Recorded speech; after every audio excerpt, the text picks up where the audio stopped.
Level 3 candidates, congrats on making it this far into the CFA program. I've got a few tips for you on how to most effectively study for and pass CFA Level 3. Now let's get right into it.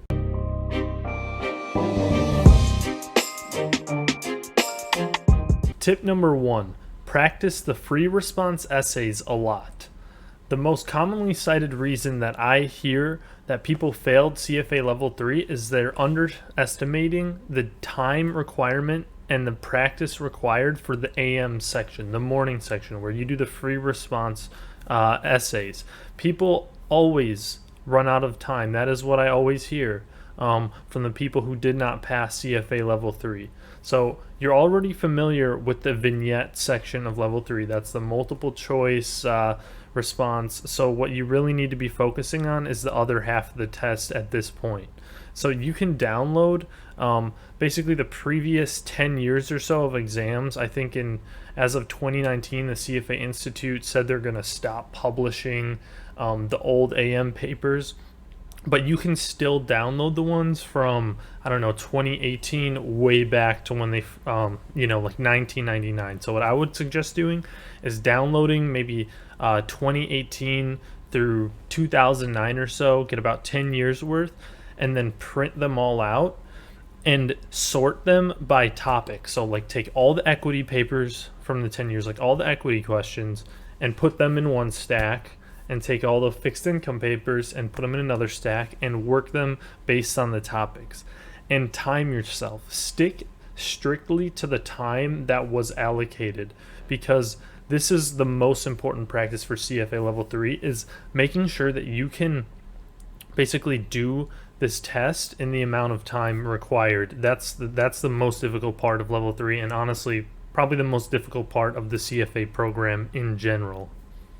And also make sure that you skip the first question.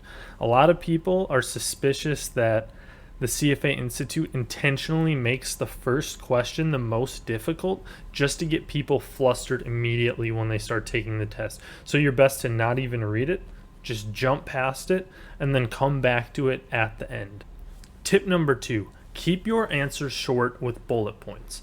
Do not write complete sentences. The CFA Institute has said that for Level 3, they do not grade based on spelling or grammar.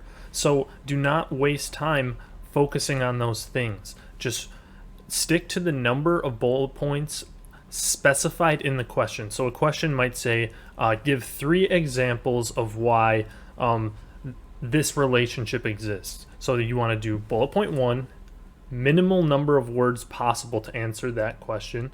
Bullet point 2, minimal number of words possible to answer that question. And bullet point 3, minimal number of words possible.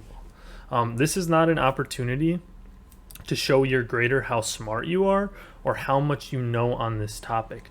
Don't write anything more than necessary. It's simply looking at the question, trying to remember what was exactly said in that section of the CFA Institute official books, and then stating it in as few words as possible.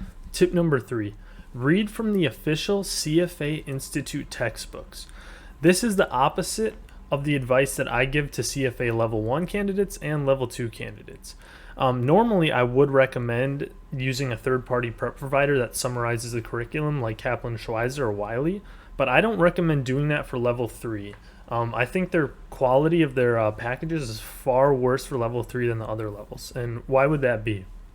Well, there's about 10 times as many people taking Level 1 as Level 3. So it's pretty obvious that some of these prep providers are basically focusing on the bigger pool of fish and putting out really high quality study material for Level 1 and kind of ignoring Level 3. So their packages are full of typos, grammatical errors, and I just don't think they do that well of a job summarizing the important parts of the curriculum. So I would say stick to the CFA Institute official exam books.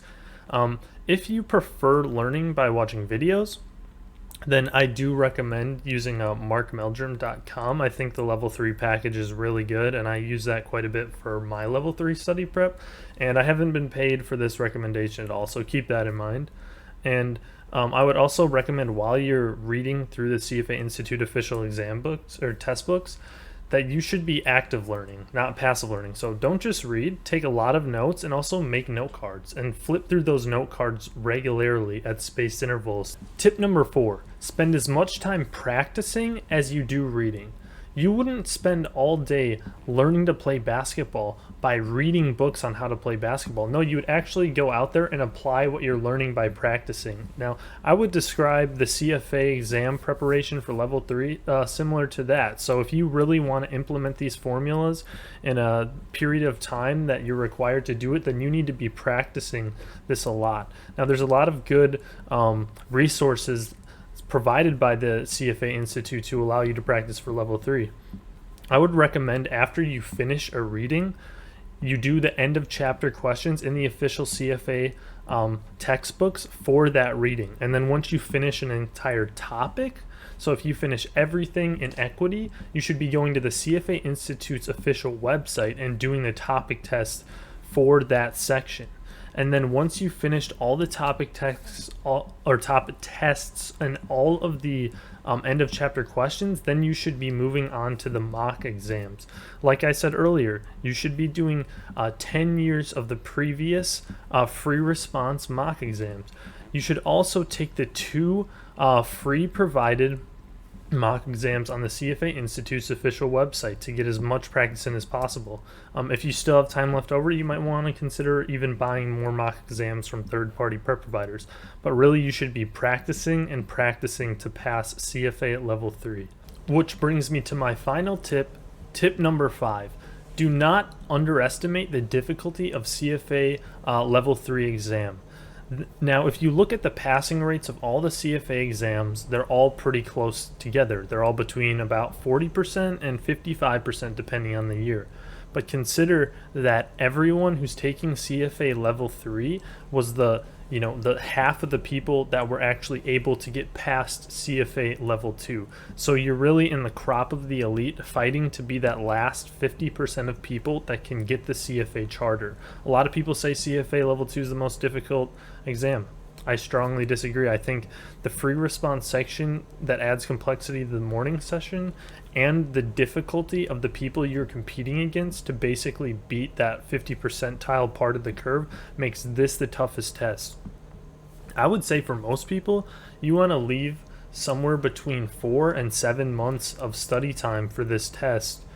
Just based on how familiar you are with the concepts and whether you have a degree in finance or professional experience in finance may allow you to spend slightly less time, but really you should not underestimate this test.